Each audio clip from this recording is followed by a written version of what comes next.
So imagine this. You've been busting your cheeks. Whoa, pause. You've been busting your tail working at Jimmy John's, and you're now trying to navigate in the music space. You've been dropping a couple songs here and there. You've been going along with everything, and then boom, you get your big break. Now you're like, hey, bump this job, bump all the lame ass coworkers that I was working with. Now I'm up and I'm going to everywhere. I'm going places. And honestly, it all started with a post of yours going viral and that had your song in it. And now a lot of people are hitting you up or asking in the comments, yo, what's the song? What's the song? What's the song? And you're seeing that your post going crazy, seeing all the lights, stuff like that. And you're loving the extra cloud that's coming through. And you're like, yo, this is my big break. And then suddenly a bunch of people, a bunch of different entities that you had never even thought of start hitting you up. Yo, what's good, big bro? Let's start doing business, start doing this and that, doing that. And you have a lot of big companies. And now you have the big three labels, Universal, Warner, and Sony hitting you up, calling you, blowing up your phone, blowing up your email, and you wonder, how the hell did these MFers even find my contact information when you never publicly put out your contact information? And that's the power of money. And now they want to work and do business with you. And when I mean do business, they want to sign you. But hold up, before all that happens, you finally wake up. You wake up from that deep ass nap you're in, and then you realize our music is not popping yet. And honestly, this is a very frustrating feeling for a lot of aspiring musicians. And hey, I don't know myself. I'm a musician myself, shameless plug, link of my song in the description below. But one of the biggest problems that I see in the music industry space that right now is kind of weird. In the age of the internet, we've had a lot of great moments happen to Soulja Boy's beef with Ice Cube and showing the power of how the internet was going on early on. One of the weirdest beefs I've really seen in a long time, to where Roddy Ricch and Justin Bieber were going at it with their song trying to be number one with the box and Yummy. And that was weird as well. And we've seen a lot of things happen in this space, in the music industry. And one thing I really see a lot is just the amount of gurus, the quote unquote gurus that are, oh, hey, if you do X, Y, and Z, you're going to break the algorithm. Or, hey, if you do A, B, and C, you're going to blow up and get great. I'm tired of y'all. I'm sick and disgusted of how y'all really be trying to play things. Yo, there's a whole dilemma right now with labels not knowing how the hell to even push new artists. Like, there's a whole article going on about this. Even Billboard's talking about Rolling Stone. There are record labels right now who have millions and millions of dollars. Don't even know how to break a new artist. And now we have a lot of fans who are waiting for the legacy acts now to drop an album after years and years and them not dropping nothing. And let me tell you right now, because I've been trying to survive off this copium, but Rihanna is not going to be dropping an album anytime soon. If anything, she's not dropping anything at all, man. She's a 2-time mother, bro. It's over. The music shit is over with. She's with the Fenty and everything. The music shit is over with. It's pretty much done. And for me, when I see a lot of fans who are like, yo, I need the Bruno Mars, I need the Taylor Swift, I need the Rihanna's of the world to just drop the music, there's a lot of a disconnect. And a lot of disconnect with the new artists who are trying to get on and trying to get their name and known out there, versus the actual musicians who already have an established fan base for years and years on end. And to me, with the beauty of the internet and discovering new musicians every day, there's a bunch of information overload. And what do I mean by information overload? Basically, information overload is when you have so much information at your disposal, at your fingertips, to now it's just a blast of just BS going through your brain, and you can't decipher what's good and what's bad. Everyone online says they're a quote unquote guru. Everyone online says, hey, I hacked the algorithm, I know the secret code. You don't know the code. You don't know the secret code. And these people tout themselves as internet gurus and stuff like that, and how they put people on and stuff like that. If they knew how to put people on, everyone who went to them will be on right now. And I'm not going to call names, but there's 3 to 4 people in my mind who do this all the time. And don't even get me started on the typical BS scams. In fact, fuck it. Let's just go ahead and do it. The first one is these course gurus.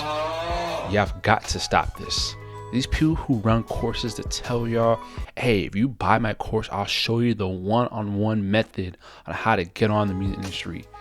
Bro, if you're dropping that $700 bag to get on the quote-unquote music industry, dude, it's not real. It's not real at all. And I try to tell people, like, look, if it just takes some sort of entryway to get to where you want to be at in terms of the music industry, bro, it's basura. It's hot trash. It's not what you think it is, man. It is terrible, and it's not going to fall through. And honestly, it's 2023. We're about to be in 2024 soon. All that course stuff was way back in the start of the pandemic. 2020, leave that back in the past. And then 2, you have the other people who will be like, hey, if you throw me this bread, I'll help run your ads for you, and go ahead and do that. And then I'll help you out and stuff like that. You know, get your ads and they'll get your music popping. Well, hey, look, I'm not dismissing how ads can work, but bro, even your grandma is not trying to see no goddamn ads.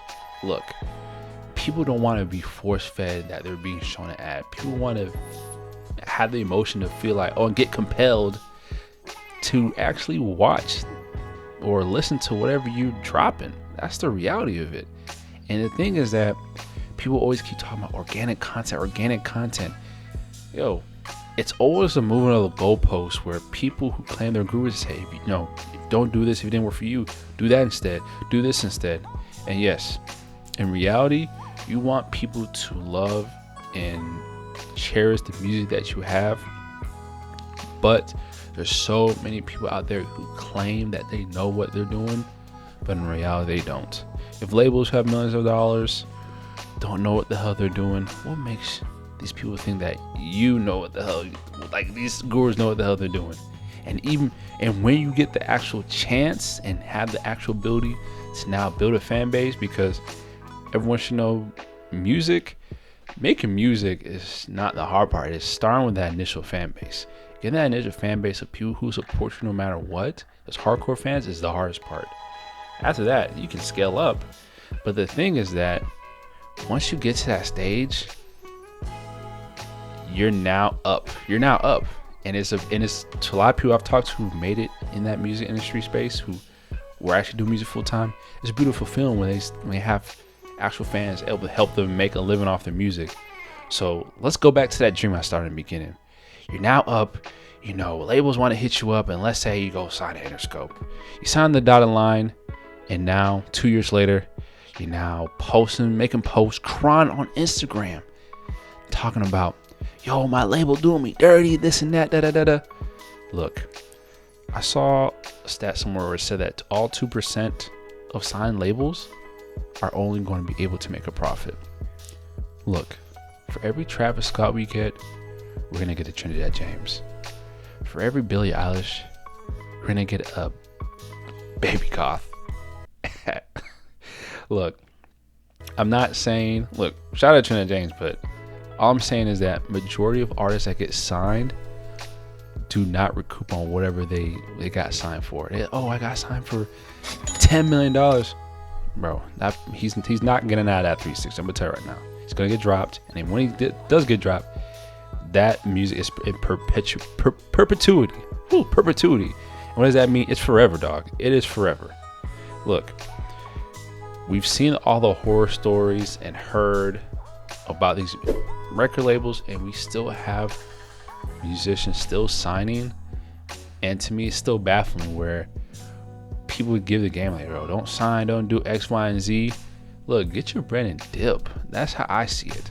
Look, if you want to be cloud up, if you want to be the biggest star out there in the world, go ahead and do that sign, but you got to realize you have a 2% chance of making it. Are you really ready to make that chance and then maybe alienate your fans? I don't know. I don't see really as fit with anything in business and life. You look at the contract and see what you sign into. If it looks favorable, go ahead. But in that dream that I mentioned before, you've already put the foundational blocks to now become a name in your own space. Why screw it up? And that's the biggest thing with the music industry, is that more and more people now are going independent because they realize, hey, if I know the formula and know the blueprint of how to make my own wave, why should I sign to a label that only sees me as a dollar bill and does not see the movement I'm going with?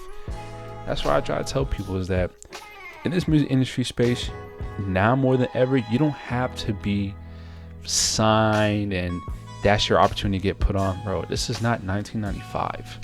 All right, this is not before the age of the internet. If you have something where people are going to listen to you, you can go ahead and make that tribe of yours. I'll tell you right now, it's going to be bigger than whatever artist is really out there.